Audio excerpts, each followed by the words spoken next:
cần thiếu cần thấy ta dòng tên Iwan ay tuloy Kagpulang seron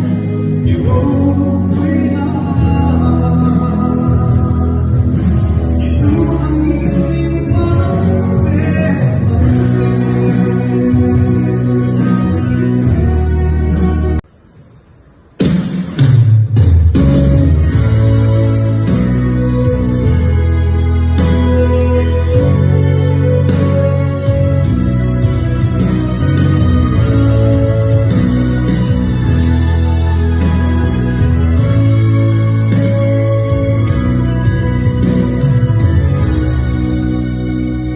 Kasung tua at hinlong kat sa azonte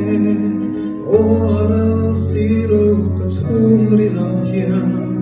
Di sa hilti harabat di lumnata O min siya di ravangin lotu kahilte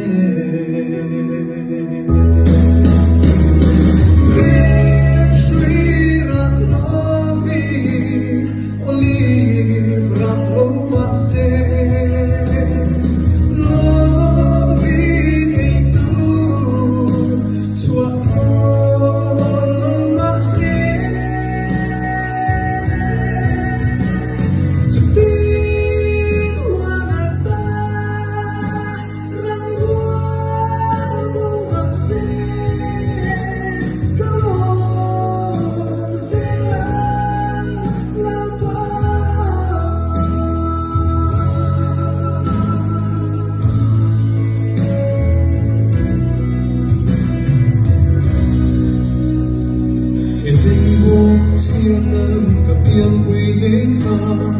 Di mo alpumawali ka keng benta Fakay ng tuwo katanalura Sungay tuwani ka dun Natartu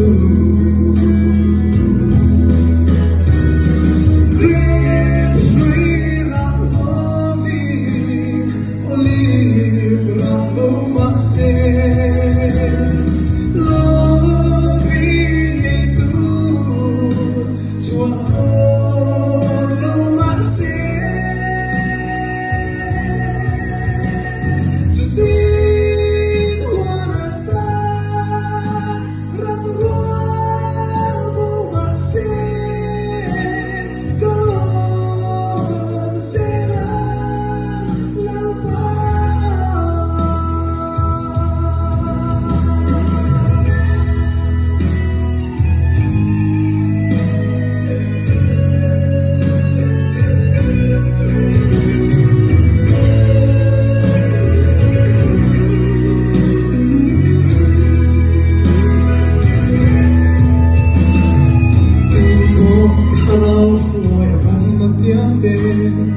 Sungay tuwani matian fatu